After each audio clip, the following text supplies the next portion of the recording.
school. I'm like, nah, I'm gonna just be a performer instead. Yeah. Oh my God. And the lifestyle's hard, right? Just keep moving. Yeah, that's I true. couldn't That's do it. true. Yay! Awesome. Okay, Yay. super casual. Please don't be afraid. Just be yourself. I'm already there. Yeah. Why did I wear gray today? Never wear gray. No, this Sweating. looks good. She sweats a lot. Okay, do that when I anyways. Okay, so let's just start with you. Yes, we have Okay. Allison Izu, Summer Shiigi of the Cut Collective, well, 10 tomorrow, and Allison Izu Yes. shop? Just Allison Izu? Allison Izu? Yeah. Just that. Yeah. Okay, Just cool. that. Yeah, Short and so I guess you can go take turns, but how Okay. did you get started in fashion and art and things? So many things. Yeah. I'll let Allison start. She always Oh, makes me okay. start. So I think I always kind of wanted to be in fashion design. Never knew that I could do it as a career. So I went to UH. I thought I was going to be a teacher or a psychologist. I took a sewing class and I realized that I loved it. So I got all my credits and then I managed to transfer out to FIT where I actually did the design program. So I did a 1-year design program there. Nice. And in the hopes that I would always come home. I think I'm an entrepreneur first and then a designer second. So I always knew I Gotcha. wanted to start my own brand. Yeah. I worked there for a while, but the goal was always to come home Yeah, and start a yeah. brand. And which location did you study at? FIT is in New York. New York. Yeah. Oh, okay, Yeah. gotcha. Wow, So, that's yeah. ritzy. All right. Yeah. And Hawaii was kind of always on your heart. You knew that you wanted to come here and Yeah. some people here. Yeah. I like the Yeah. idea of being big fish, small ponds. And, Yeah. and working in New York I realized, it would be harder to start my own business there. It would be easy to step into a company and work my way up, but that wasn't really my goal. Yeah. So my goal was always to have my own brand for short people. That was kind of always my concept. Yeah. So, yeah. Love it. One of the only designers Yeah. out there. Yeah. Right? I mean, now it's actually becoming more and more popular, but yeah. Right. Because there's so many short people. There Hello. are so many short people. Yeah. China rules over half the world. Exactly. Maybe even more. I'm not Exactly. good at statistics, Right, but I'm sure Yes, that's yes. a thing, right? Yeah, and it's not just Asians, like Latinas. And Yeah. So yeah. Absolutely. Huge demographic. Yeah, totally. Oh my gosh, love it. How about you, Summer? I have a retail background, so I bounced around from small business to corporate business, working in different areas, sales, merching, buying, a little bit of everything. And I think I always knew I wanted to be a business owner. So I thought I wanted to open a store. I know that's funny saying that now because Yeah, we're we in have a store. Right. But it was kind of a roundabout way. So I started a styling business where I created contracts with the stores, and I started doing personal shopping and taking things to clients' homes or office and creating this kind of unique shopping experience. And that's how I actually met Allison. So I was working closely with local boutiques, and then I started incorporating designers, and we sold so many of her pants. They started meeting up every week. And then I decided, I think I wanted to try my hand in design, but I don't have any design background. I didn't go to school for it. Right. So Allison, graciously enough, is also my mentor. So she kind of helped me take 10 Tomorrow from concept to building the brand. And here we are today. Love. Yeah. So from the time school or the first shop that you worked at, what is that time frame for all of this to have happened? We only met in 2013. 13. The beginning of Yeah. 2013. I started my brand officially here in Hawaii in 2008. Oh my gosh, so not even that long ago. Yeah. Wow. So I feel like I've been doing it forever, but yeah, not that long. No, that's still young, I mean, and not yet 10 especially years. for small business in Hawaii, right? Right. Like if you can get through the first 5 years, like you're gold. Yes, You're fine, yes, yeah. Wow. And the industry was different when I started, like we always talk about it. I didn't have social media. We didn't have ways to get the word out Right. about our brand. So it was really, the goal was always to get your brand into bigger stores, department stores, boutiques, and everything kind of crashed in our industry in 2008, right when I launched. So a lot of things happened and a lot of shifting happened. So I think that kind of changed the way I think all local brands kind of focus now, and we bring a lot of things back to Made in Hawaii. So I manufactured in California and China before I actually brought everything back here. Wow. But because of all of that happened in 2008 for us, it was really hard. Right. Gosh, was that transition kind of hard? What struggles? Yeah, I mean, my goal was always to be a national brand.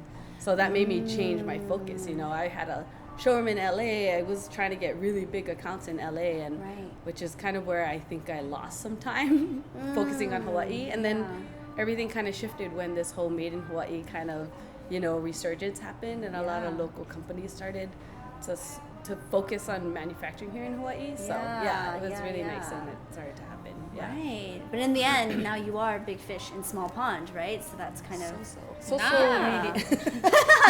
medium-sized guppy. Absolutely, no. I'm still a noob. I'm definitely still a newbie. Oh my gosh, no! I remember maybe 4 or 5 years ago. That's when I first started following Cut Collective. Well, first it was with Allison and Summer. I saw your pop up somewhere. I can't even remember, and I thought, this is a brand for short women. Are you joking?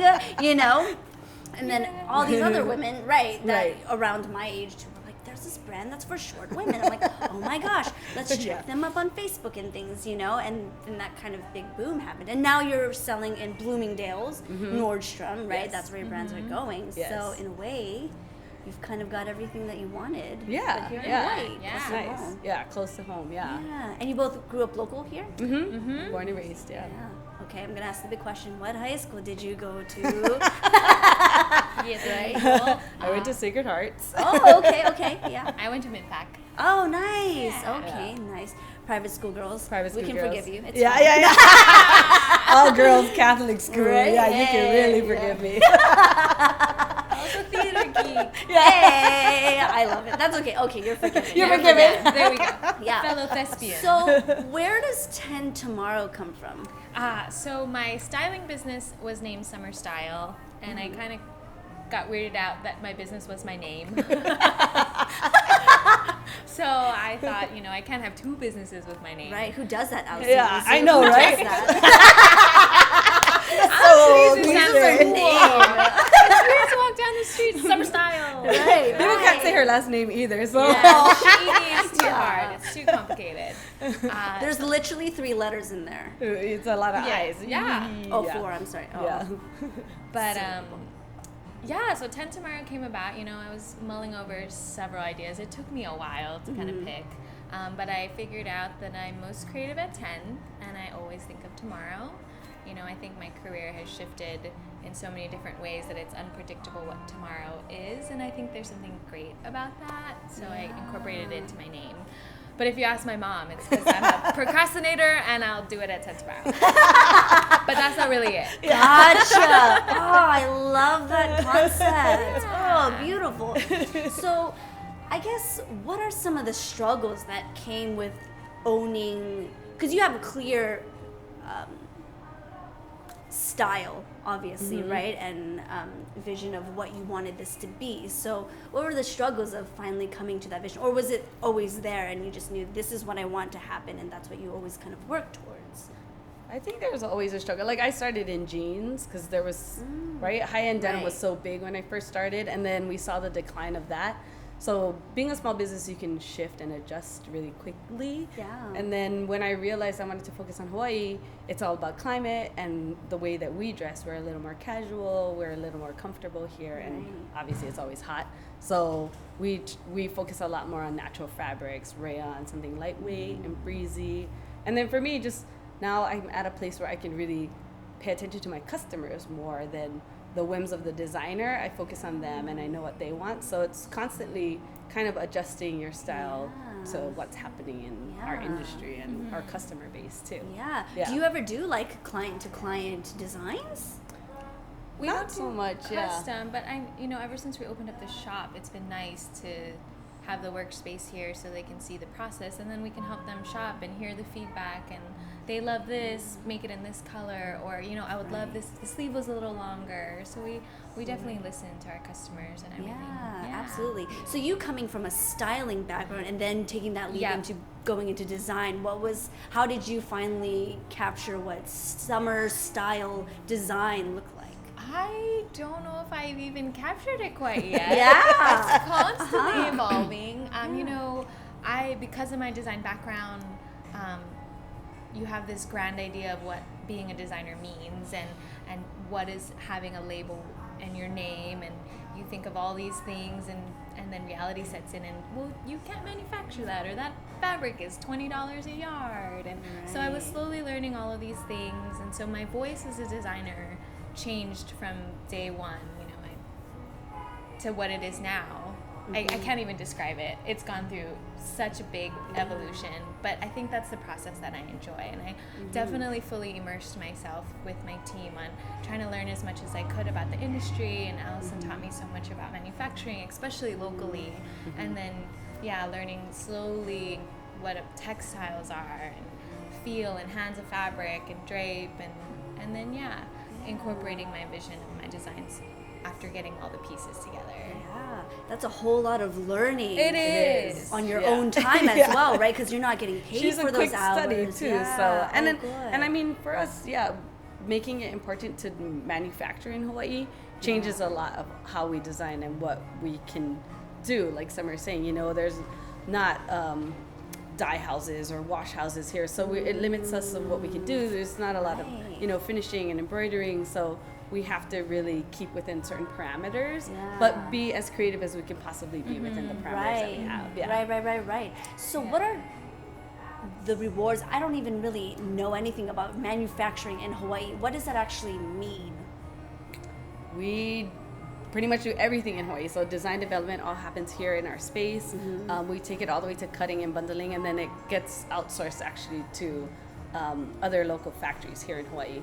And for us, like I did manufacturing in California and China, and just being able to pop into your factory and see it being made and be able to kind of adjust or make sure that a mistake isn't happening, because so many times would you get a shipment from your LA factory and everything's wrong and there's nothing you can do about it. You have 300 dresses that are incorrect, you know, but being made here in Hawaii, we can keep on top of it and make sure that everything's going as planned. Totally. I love how you're kind of mentoring her when fashion, in my perspective, seemes very cutthroat, right? It's totally. Yeah, this is you and nobody else matters. Do not buy anyone ever but me, right? Yeah. And so, do you, in the beginning, did you kind of feel like a competition, or even with other local designers? Like, how do you manage to stay so nice? I'm not really that nice.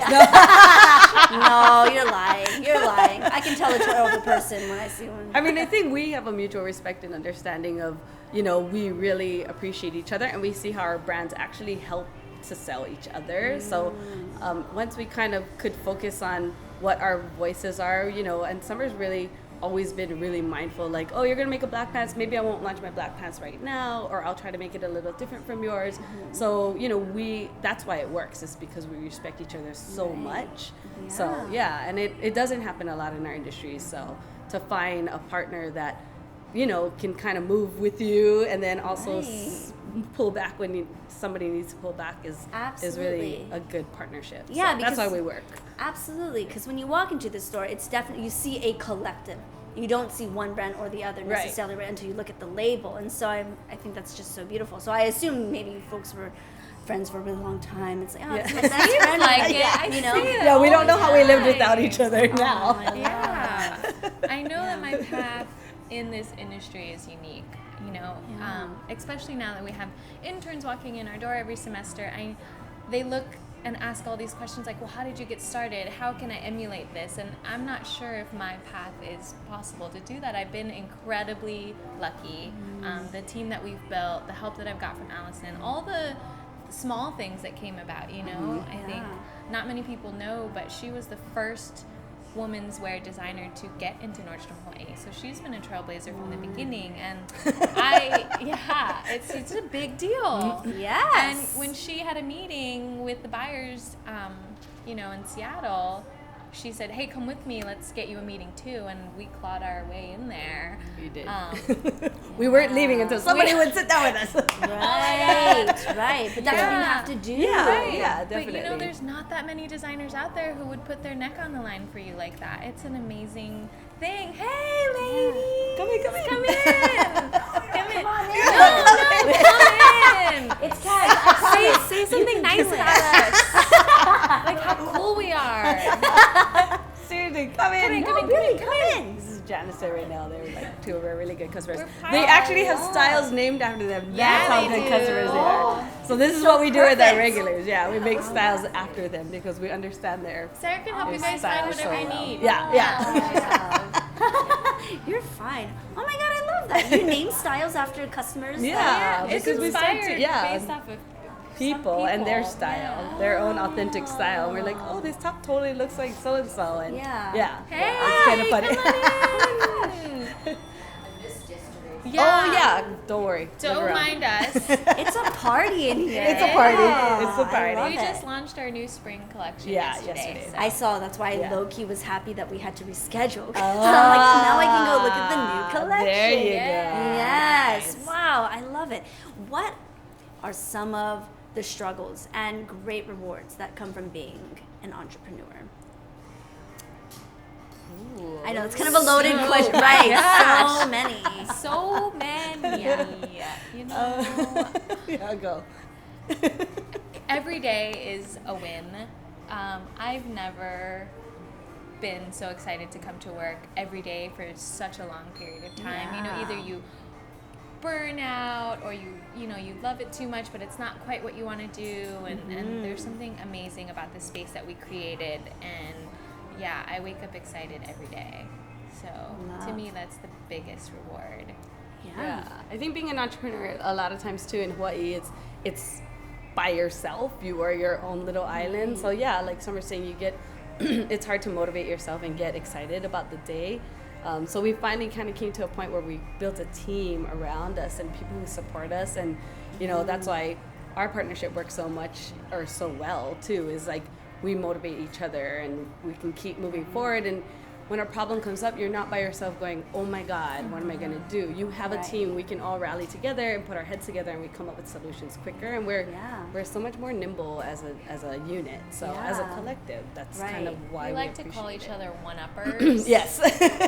Because we'll come out with an idea. Not all of it's gold. Yeah. You know, sometimes it's a silver. And Yeah. someone on the team will up it to something Yeah. gold. Yeah, exactly. Or someone will Wow. be honest and be like, ooh, that's in the trash Yeah, can. Put exactly. that down. Yeah.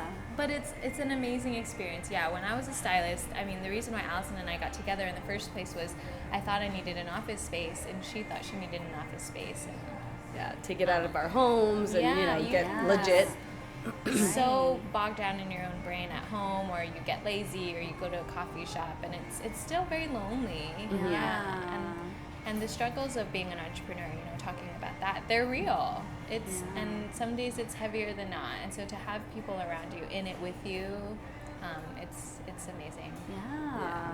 I'm always so constantly surprised. I've had many conversations with a bunch of different people, you know, but how easy it is for people to surround themselves with people that they shouldn't surround themselves with, right? Exactly. Like how ingrained that is somehow. I don't know where we learned it, Right, but right. that's just an ongoing theme, right? And so when you finally find people that connect and really support you, that's where Right. magic happens, right? Exactly, Yeah, we- definitely. Yeah. Yeah, Call it our lucky. tribe, Yeah, yeah. we have a good tribe that we built. Absolutely. And yeah, it's nice. Yeah. So kind of going off of that, in fashion, in art, whatever you want to call it, or fashion art, how do you continually choose to be who you are? Maybe going back to early stages, right? Well, maybe you didn't have this space just yet, right? You're kind of starting out and it's hard, right? Art is so objective and in Yes. so many different ways, and you never know what kind of response you'll get, right? So how did you motivate yourself every day to choose art, to choose design, to choose fashion, to choose you, really, right? To choose what you wanted to do.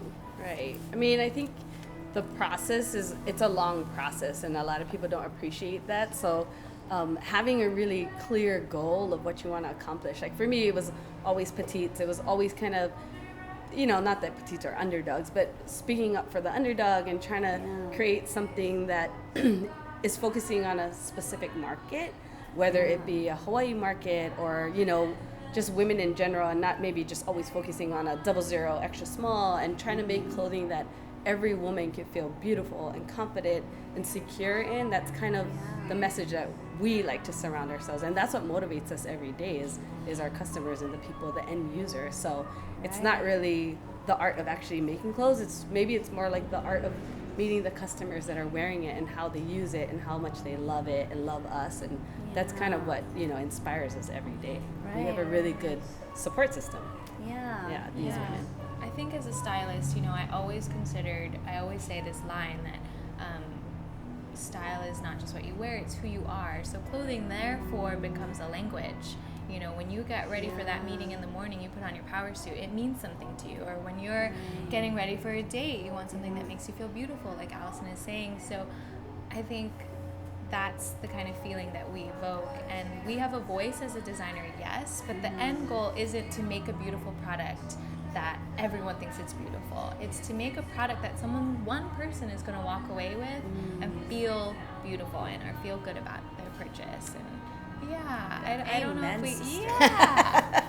it's about that, the art of clothing on a rack and a beautiful wall. Or, Right. I would love to talk more about what you just said of clothing having a language, right? And with all these, I call it the second wave of feminism, right? Women marching for their rights yet again, and all these different things, and even just challenging what a woman looks like, right? What is femininity, you know? How do you incorporate or weave what's happening around into what you design? I mean, I think for me, I've always wanted my brand to mean something and stand for something, and just this year has kind of moved me to get back to my roots of like, why did I start this brand? To speak up for petite women, to speak up for an underdog. And so I'm trying to tie my brand back to nonprofits for women. And then as a collective, we're trying to create products that we can therefore create for an end user to buy, but all of the profits will go to supporting these nonprofits of women. And it's just, it might not be huge amounts of money, but it's something that we can do in our small way to support women organizations across the nation and world. So and I think it's something that is important to both of us, and how can we use what we have, and we've been so fortunate with the store and our brands, how can we kind of do something that means something to everybody too, and our customers will feel it too. Absolutely, yeah. Even on a manufacturing level, you know, Allison and I are really conscious of what made in Hawaii means, and the factories that we use, and, you know, all of our contractors, they're also small businesses, and we think about them all the time. They're always on our minds on how we can keep helping them and keep growing the industry. Everyone just, you know, sustainable. And then as far as style goes, Allison and I are like tomboys at heart.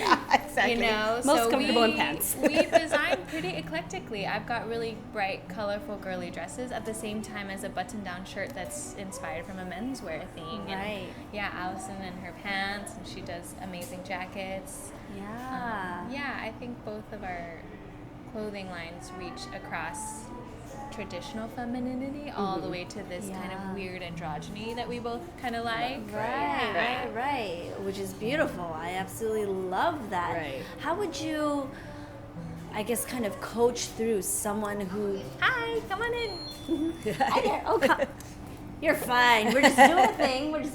Come on in. H-Zone. Is that the UH store? Yeah. Oh, it's in the next mall over, where Bed Bath & Beyond is. Yeah. They weren't here for us. We're not that cool. But that's okay. H-Zone when you can come here. Just put a UH sticker right there. You're good. It's a classic.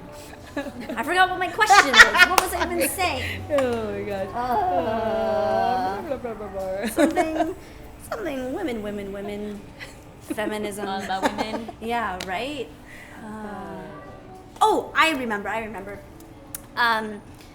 I feel like a lot of women have a hard time figuring out what their style is, right? They're always looking on Pinterest, always looking on ways that they can look like someone else, which has always been a struggle, right, for the fashion industry. Yes. You know, kind of helping individuals to be individuals. So how would you coach someone through finding their own voice, finding out what they're more comfortable with? You're the stylist. I'm the stylist. Woo, that's a lot of pressure. You know what? I think when I had clients, I did a lot of personal styling, and I tried to help them find their own voice. And the best advice I could give them is to be open. You know, when you walk into a store, try something on, try something new. A lot of people are afraid to try something new. That's never gonna fit me. That's too young for me. Oh, that color's too bright. You know, but if you're really open to trying something, you might find something that you like that you never thought you'd like before. And I think that's what we like in our store, because you know, we can get out of the box and mix and match our brands and style a customer in something new. And if it's too bright, maybe try it with a jacket and all these things that maybe they don't think of to help them build an outfit from start to finish. Right. But it starts with an open mind. Like even me, like I will try on a size large top. I call them sizeists. I'm not a sizist. Yeah. Like I just, you know, I didn't buy it, I took it. A plus size top from Allison's line, because she designs all the way to plus, and you know, I'm still a size 4, but I'm not going to be afraid to try something on. Yeah. Right. Yeah. Oh, that's so wonderful, because people are so afraid of a size L or maybe even a size M, right? Lord forbid. Exactly. Right? And it's hard as a brand, you know, we try, you know, there's always this brand identity that you have to create, and you're trying to have people want to buy into your brand. So for us, it's more just understanding that as women we have our insecurities, and I don't like my arms or my butt's so weird, and so designing different tops that kind of help them get through that, and like, oh, this sleeve is a little longer, and it cuts you in a, like, we try to be really good in our design about really subtle details that just make someone feel taller or skinnier, and they don't know why, but you know, we spend a lot of time putting things on ourselves, and we all try our own styles on, and you know we are the hardest judges on ourselves, and I'll be like, oh, my pom-pom, and this makes my stomach go disappear. So that's kind of what we like to design for, and that's kind of why we feel like our customers relate to our brand so much, is it's some things are really simple, but it's the cut that makes them feel skinnier or prettier or more confident. So absolutely, yeah, that's how they find their voice, is just, you know, kind of feeling better about themselves. I love that. So now that you are kind of in a happy place, right? Things are going good, you're rebranding, you're giving back to nonprofits, which is great. You're figuring out your design voice. What does 5 years look like? Or maybe even a year from now, you know? What kind of is in the future? We don't know. Yeah. Unfortunately, Summer will tell us tomorrow. So tomorrow. She'll tell you tomorrow. She'll fax you. Changes so much. A different day, different goal. Right. I mean, we're in a space that is eventually going to come down. So this is a reality that we've been faced with, and we're constantly trying to think of what's next. And for us, we got spoiled here. Yeah, we got spoiled here. And retail's been really good to Yeah. us. So we definitely want to keep retail mixed with wholesale, and just understanding, you know, the way our industry is changing, you know, with internet sales and boxes and all of these different ways to sell to a consumer, making it easier for them is kind of what we're trying to explore. A cut collective box, like a Stitch Fix box. Yeah. You heard it here first. Yes, I will be so interested. You know, I have to say, I tried Stitch Fix for I got 4 boxes, and I couldn't get behind it. Right, because it's hard, because it's styled for different people. Right, and and they try hard, they do, and I felt so bad every time. I was like, no. Didn't get it right. Yeah, I kept a scarf. Oh, you felt bad. You're like, no, I mean, I did like the scarf, but I was okay. like, this is the most like non to my style thing, you know, and which was great. But I was like, I mean, some clothes would be good. Yeah, exactly. You Next know? time a shirt. Yeah, I mean, I'm a mom of young kids, and a lot of my friends, we don't go to the mall. We don't have the time to shop for ourselves. So getting a box straight to your door of things that you know you'll love is would be amazing. So for us to just test that out on a Hawaii level would be huge. And we've got a great online presence with some mainland customers too. And so we're just trying to be as flexible and as possible. Right. What's next? Yeah. And we love this whole workspace retail shop concept. You know, we purposely built and designed the space to not have walls, so that we could open up the behind the scenes look. You know, it's messy, it's crazy. We've got bolts of fabric and we're designing patterns. We wish it was cleaner, but but yeah, we wanted to open it up for our customers to see what we do and to interact with them on a different level and to create this new experience. So we hope to continue that. We want to find a space where this continues to work and then explore retail a little bit deeper, you know, retail parties, you know, what trying to make it more interactive and more fun. Shopping should be fun, you know. We want to get creative for our customers. We do. It's about them at the end of the day. And that's the beauty of being an entrepreneur, is that you can do all those things, right? And the security of having a partner and a team that's going to help you to make it happen. That's amazing for us, and that's why we can be so quick with new ideas and kind of, you know, people are like, yeah, you should do that, you should do it like this, and so that's what we're really fortunate to have. Hashtag goals. God. Hashtag implementation. Yeah.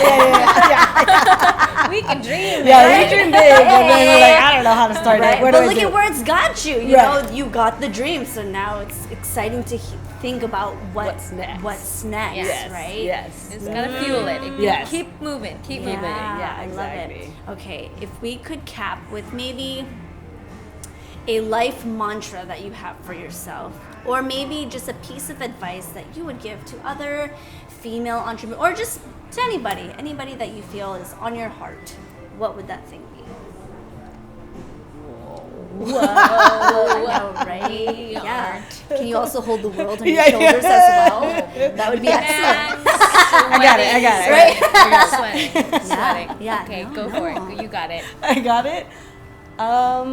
I mean, I think for me, the older I've gotten, I've realized that, you know, what's really important is family and friends, and really focusing on that and allowing myself to kind of not sweat the small stuff, you know. I think I'm always the hardest on myself. I'm an overachiever.